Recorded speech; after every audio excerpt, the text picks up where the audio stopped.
My name is Robert Kubiak. Today is April 11th, 2019. The time is 4:03 p.m. We are at St. John's Northwestern Military Academy. I am interviewing Norm Poberezny, who was born March 16th of 1928 in West Dallas, Wisconsin, and served in World War II between March 1945 and July 15th of 1945.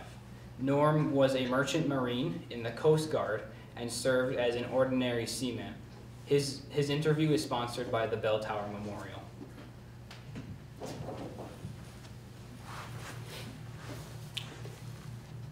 What were you going to do before you entered the service? When? What were you going to do before you entered the service? Well, everybody else was going in, so I thought I might as well join the crowd. But actually, my cousin, well, I used to hunt and fish with all the time, and he went to Merchant Marine in Sheepshead Bay in Hoboken, Jersey, and I thought it would be a good idea. He went through an academy, but only way I could go in was start sailing on ships in the Great Lakes to get my license. Once I started sailing, got my license, I joined him out in Hoboken, and that's where we went to what I call the big hut, where they had this big board with all the different ships, and for the type of crew that they required, like a captain or all the way down a cook or ordinary seaman, able-bodied seaman or navigator or whatever. And something came on the board that we all fit in, we could apply for it. So I went down there and I stayed in the YMCA until such time that one day on the board was they needed AB, able-bodied seaman, and OS, which was ordinary seaman. We fitted, we put our names in, and we got assigned a ship. All right. And go ahead. Why did you want to enlist at such a young age? Pardon? Why did you want to enlist in the military at such a young age? Why? Well, at that time everybody else was doing it, and I was big and strong and for my age, and I thought I could handle it okay. And I think I did. But what was your initial thoughts when you were going to basic training? Why did I have to do this and why did I have to do that?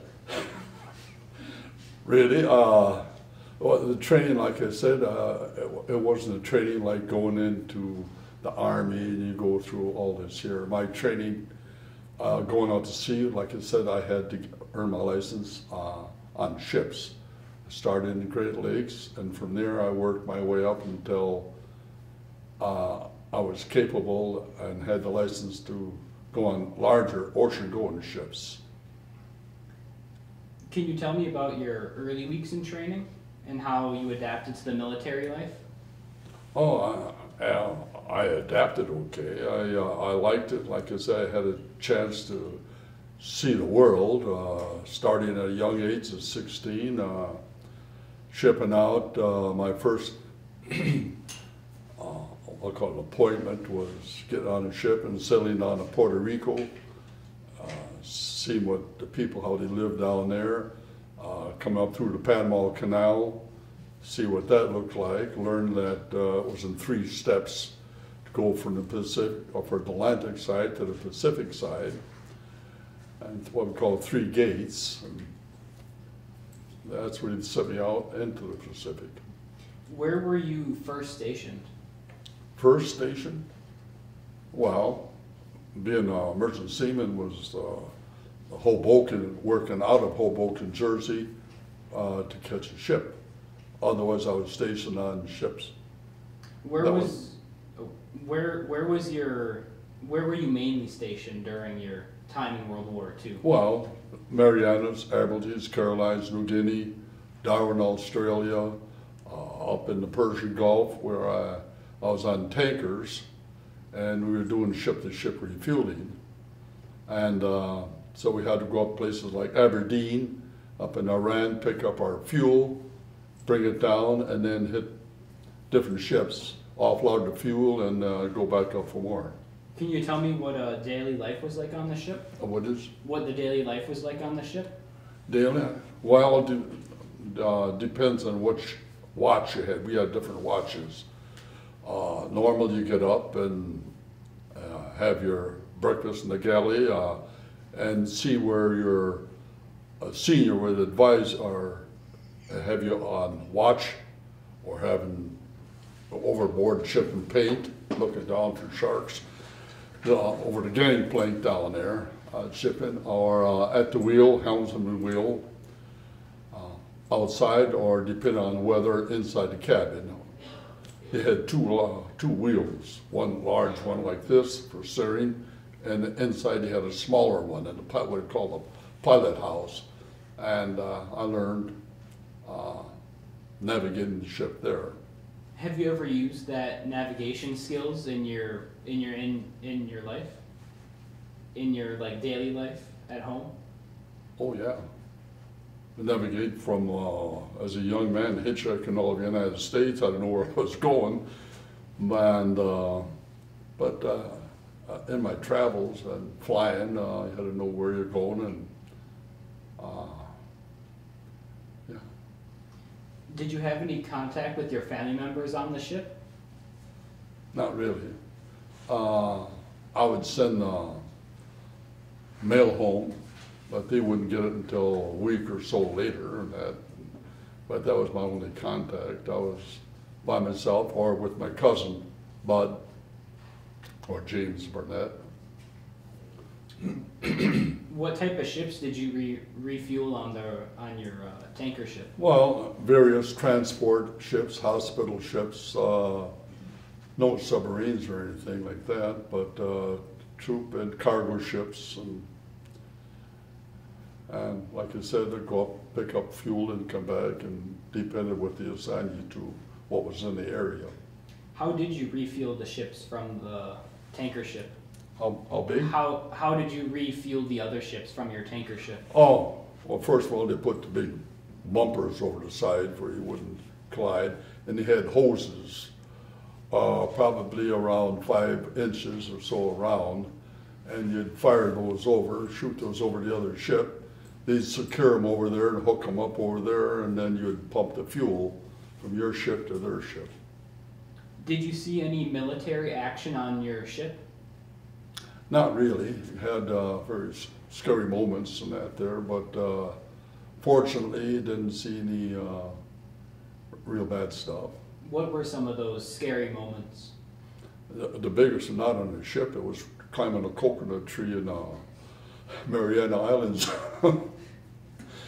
Because the guy wanted the coconuts, and I went up and I braved enough to go up to get the coconuts and throw them back down, but coming back down there, those things, leaves go up like that, and that's not good for coming down. But I thought they took care of the rest. Were there some other stops that you were able to stop your ship and get off and explore? I pulled in, like this Marianas up in Colombo Salon, up there, met people there, met a nice young lady called Myrtle Van Stark, and I met her. She had a big red dot on her head, which means she was single. And I met her, and we had kept in contact even after I shipped out for quite a while, and it's a nice lady. But they're always shopped around by an elderly lady, so I didn't get a free kiss. But anyhow, contact with when you shipped, your mail was always late. I mean, it took a week or so for it to get back to the States or whatever. Did you make any other friends internationally or on the ship? Not really, not on the ship. I met them other parts of service that was in. Like this is one part of my service, but not that I really kept in contact with. How did you make your way back to America after not needing to refuel ships anymore? Well, I sailed the ship until on the way to Korea for invasion of Japan, and fortunately I was on the way to Korea, and 6th of June, and they surrendered, and so lucked out by not having to go further than that. Headed back to California, and then headed home.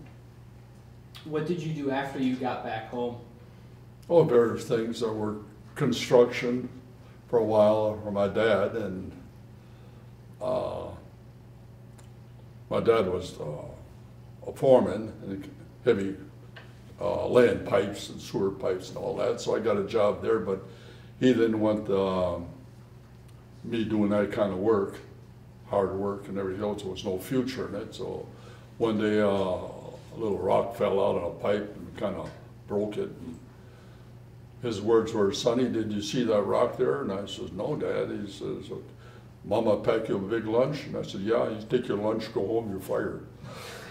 So that was it, the structure of life. So anyhow, and then I joined Wisconsin Air National Guard. That time they had P-51 Mustang fighters and that there. And I worked my way up, going through schools and such, and finally got, I was part-time there, and I had opportunity to go to Army Aviation helicopter, and I went through helicopter school, got a full-time job there, and became shop foreman in charge of the maintenance and helicopters and the liaison aircraft. Then I had a chance to go back to the Air Force type and become a flight engineer, which I took on. He sent me to flight school and everything, and that took me all around the world at Boeing Stratocruiser. Why did you want to re-enlist after World War II? Why? I thought it was good for my country and good for the payroll pocket. What was your most important contribution during your service?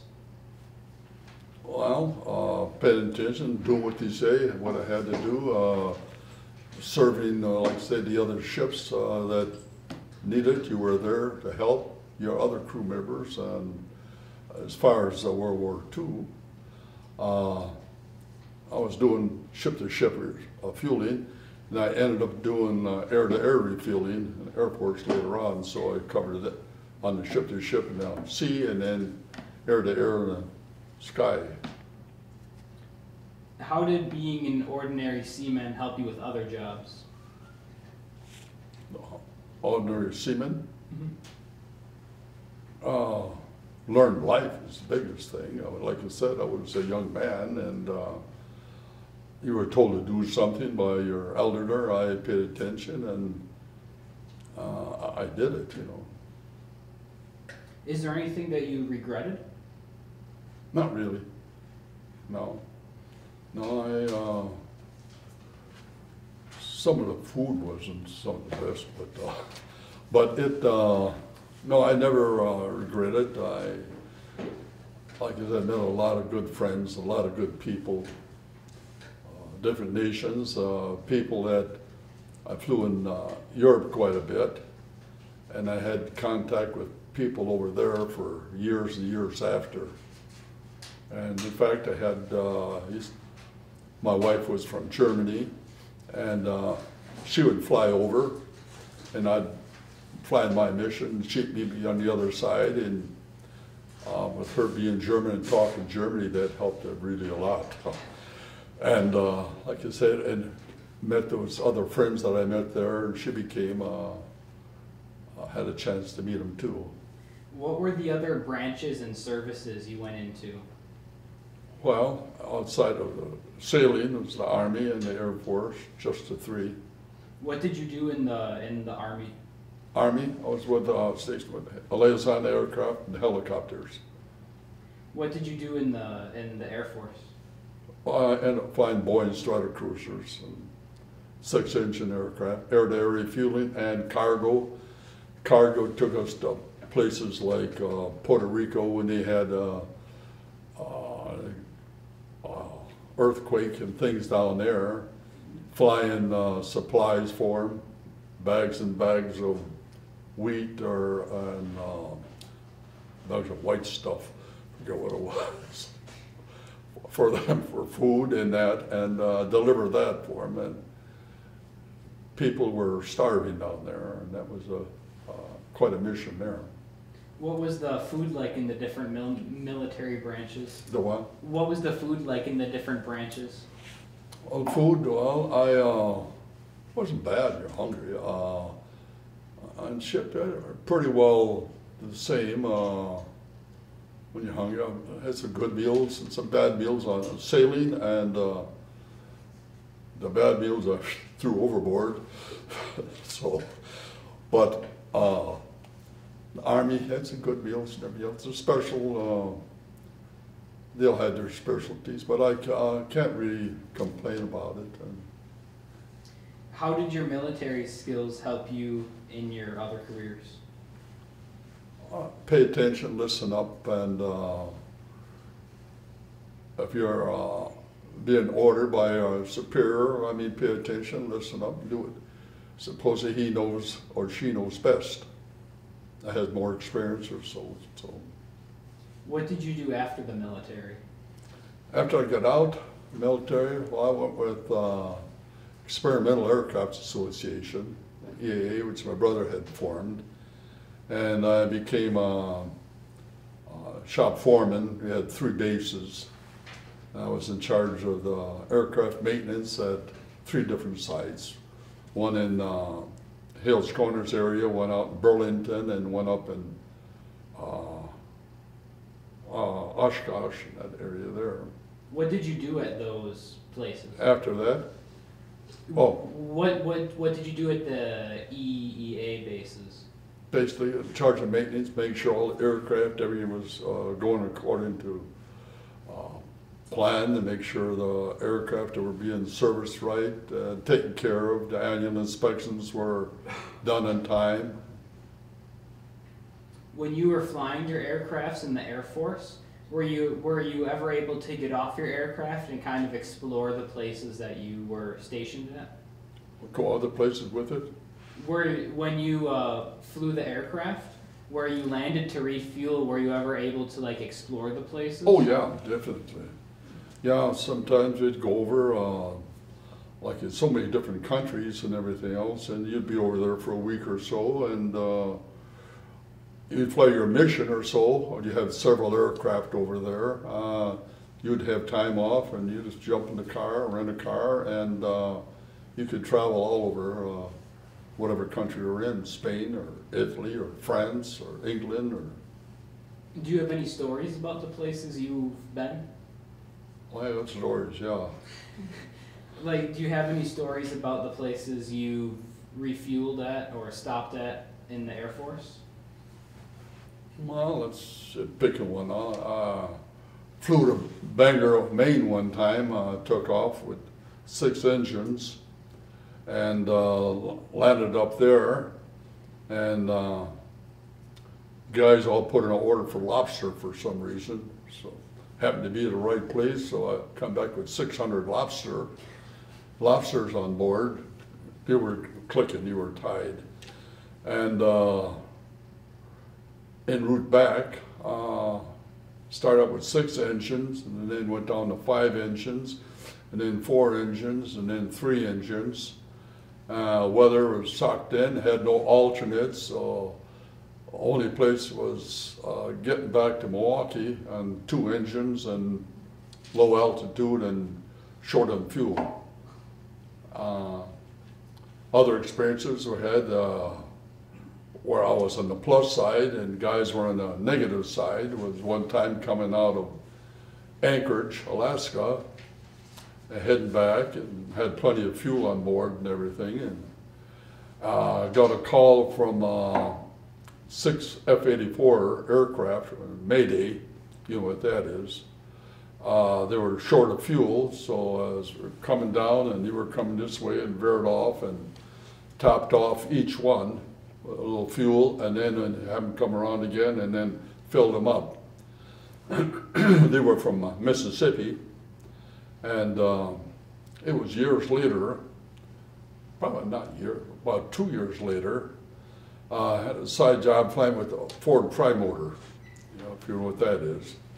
And used to go out and hop passengers, we did, and headed down to Mississippi, had a little engine problem. I landed down there in Birmingham and made contact with the base maintenance officer, and he told him, "You remember about this incident? We saved your fighters, you know, with fuel?" And so, "Oh yeah." From there, then that old Ford Tri-Motor got in the hangar, got washed up, clean, engines clean, oil changes, everything. Was treated us really good, so that paid off there. What was your biggest hardship in the military? What was your biggest hardship in the military? My hardship? Well, losing buddies and that along the way, and you've been with quite a while, and seeing them pass up. How many years were you in the Air National Guard? Oh, well, let's see, it was 26 years total, so about 23 plus the other service, 26 years I spent in the all three. What grade did you retire at? Gosh, what the heck was it? How did 36 or 46 or something, within 10 years, I forget. I was 26, I spent, but I forget how many it was. how did you get promoted in the different services? How did it what? How did you get promoted in the different services? Well, not too much because I wasn't in each one too long, so. But except Air Force, I spent most time, and then I worked my way up to the senior sergeant. And all depends. Sometimes you fly that way, and depends how your orders were cut. One day you could be a flying sergeant, next day be a colonel, get colonel's pay. So. Were there any differences in the daily life between the Air Force, the Navy, and the Army? As far as what? As far as like your daily life, were there any differences in your daily life? Yeah. One day sailing, you're like this. One day Army, you're in the Jeep doing this, and the Air Force, one day you're doing that. So, you know, bumps and all of y'all have their bumps and grinds. And what was your daily life like? Waking up, getting food, like in the Air Force? Well, you didn't have to worry about waking up. They woke you up, so you were awake. And that sailing, all depends what shift you had, and they made sure you're up for your shift, you know, and see what position you never knew. Sometimes, like I said, I was on lookout. Some days I was overboard chipping paint, and the other times I was at the wheel steering the ship. Army was basically the same thing. Of course, slept in the bunk, and when you got up, everybody got up. Air Force, you had your own private room, and they'd be up there, and didn't knock twice. I mean, the second time you got up. Did you have to go through boot camp for the Army or the Air Force? No, my boot camp was sailing Lake Michigan to go and sailing as a merchantman to get licensed. Army, no, I went in the Air Force first, Air Guard, and then I transferred over to the Army. Got in, went to schools then. Flying helicopter schools, Fort Sill and that there. And then flying, went through flight schools there, ended up with simulators and learned to fly, and then you learn down there to fly, and then get back to your base, and each of the bases you knew it. What got you interested in flying? be closer to the big guy up there. Why did you join the EEA? Why? Because my brother formed it, and he thought that it would be good for me to get in. So I joined it, and like you say, became by working and everything else, like everybody else did. I became supervisor, foreman first, and supervisor for the 3 bases we had, and checking the 3 bases, make sure everything was going according to plans like they should. I had my own car and everything. What kind was it? The big gray one? Not a Rolls. Triumph, a big, I think it was English. Anyhow, I use that for fun. I mean, I give it exercise.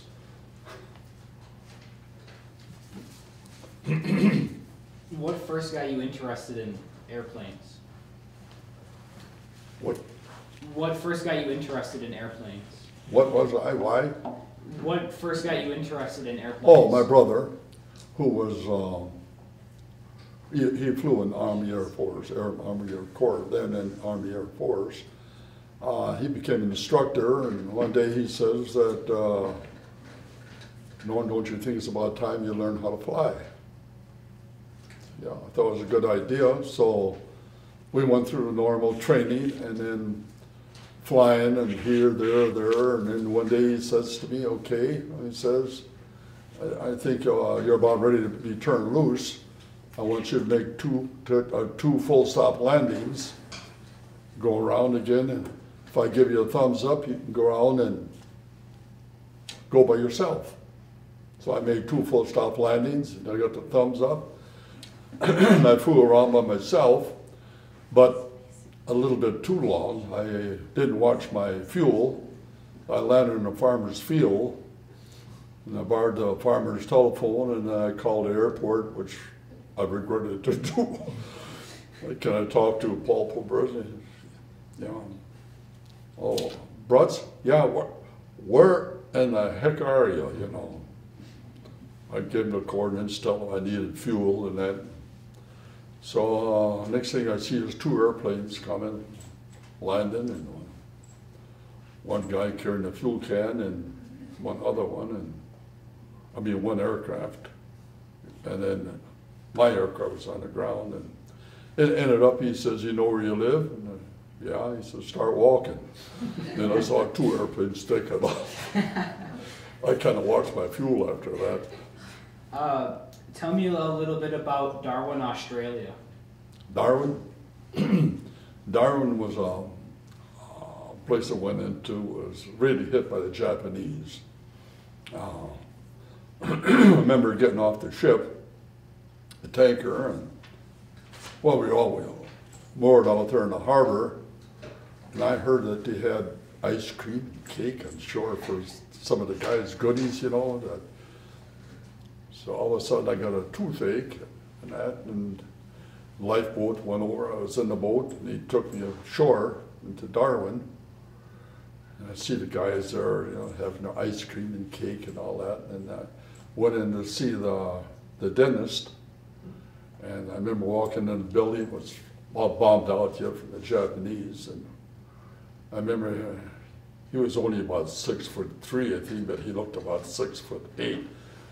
And he said to me, what do we have here, Lottie? I said, I got a little toothache here, a little.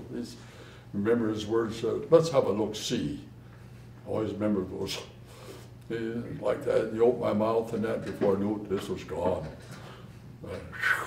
Out, he says, there, he says, here's some cold water or something put on there. And I just want to get back to the ship again. I didn't care about ice cream and the other stuff out there. I want to get back and take care of it. He kept my tooth too. No souvenir. What were your different duties in the Air Force? Well, the biggest thing, you know, depending, like this said, for out flying the mission, cargo, flying cargo, or mostly air-to-air refueling wherever you were, whatever country, you know, mostly air-to-air refueling and that. And sometimes we, like I said, I know I mentioned earlier, haul in malt or grains and that to Puerto Rico for the earthquake for the victims down there. But basically it was air-to-air refueling, whether it be here or different countries. Fighters and such need fuel, so you want to make sure you have it. So they got the boomer back there, and he lowers that boom or drogue, what we call a hose in the drogue, and as the fighters come up, and we hook up, I get the lights and offload the fuel. How many people would be in each plane? Each well, basically you got a pilot, co-pilot, engineer, navigator, and a boomer or a scanner. That's your basic. So what did you usually do? I was at the engineer. I determine altitudes, air speeds, fly, go through the weights, what our speed, cruise speeds, took care of any emergencies and everything else. I had everything, I was surrounded by everything. Pilot using this fluid. And whatever emergency come up, I'd get through my lights and everything else, and through my gauges, I could tell what the problems was and shut this one down or that one down or determine which, and also all offloaded the fuel when I made, boomer back there made contact, and I get my lights, and then we had what you call an isohydraulic handle, which just worked to pump the fuel into the aircraft out there, depending what kind of aircraft. What was the biggest difference between the Air Force and the Army? The Army and sailing, well, the Air Force took you more places faster. Ship was a little bit slower. And Army is just 6x6s, 2x2s, 4x4s, Jeeps, what we call Jeeps, Peeps, and these other things. But the Air Force, I like that because it got you more places, got you all over the world, and, which is a plus. It's fortunate, and like I say, to meet so many different people, different types of people in different countries, and see their different foods and pick up knickknacks like, hey, bring home. What do you think was your biggest takeaway from your time in the military? My biggest what? What was your biggest takeaway from your time in the military? I take away the comradeship from the people I served with was the biggest thing in the military, and some of the people, like I said, who I kept in contact with. I was fortunate to, like say, flying in Europe, met some people that knew the brewmaster, got to know the brewmaster who he gave what they call a protocol, a seal of approval for 200 square miles of how a beer could be sold, and meeting his people and everything. The police over there that became friends with, and visit, and had my wife over there to visit with them, and so many different people I met and had communication with, and had them invited over here, and especially when I lived up here, but we lived in Florida for a number of years, and had them come over and see what Florida was. Everybody hears about Florida, so I had them come over and visit Florida. Where were some of those people from? From? Mm-hmm. Well, England, France, Germany, Italy, places I went. I didn't have too many Hawaiians over there, but Australians. I had to visit them, but usually European people, and they meeting a police over there too, who had came over here and had a chance to have be our guest over in this country, and the Germans and things that came over. What did you do when you were in Florida? I was sheriff's department. I retired out of the sheriff's department down there. I spent 13 years with them, so they're paying me a little on the little arrest money from down there. What did you do in the sheriff's department? Sheriff, that was the biggest thing. I was courier serving warrants and things of that nature, from the courthouse to the jail and things of that nature. I had my own private car and everything. It was a plus. Yeah. Why did you move back up to Wisconsin? Oh, it's family and that, be with them and that. And although Florida was nice, I enjoyed it, like I said. How else can you walk out to your room and have your pool right out there, and a pineapple tree on this side, and a grapefruit on this side, and an orange tree on this side, and the lake right down there, and your boat's there, and well, we'll have for lunch today, have fish, okay. I mean, that's not too shabby, you know. Okay. But the people that, meeting the people in all these places that's the plus, the various type of people, and be able to have friends, and fortunate enough to be there to be with them and have some over here. And I mean, with the sheriff's department here, I met the police over there, and then had a chance to go to their police headquarters, and it's not a good idea because they take you out celebrating too much. Oh, fellow pull inside, fellow pull inside. Oh yeah, drink. All right. And being in a house and nice flying the right sufit, you know. Yeah. In closing, this has been an interview of Norm Poberezny regarding his service during World War II. My name is Robert Kubiak. The time is 4:39 p.m. Thank you for participating in the interview, and thank you for your service. Well, thank you. Appreciate your talk with you. Thank you. Nice.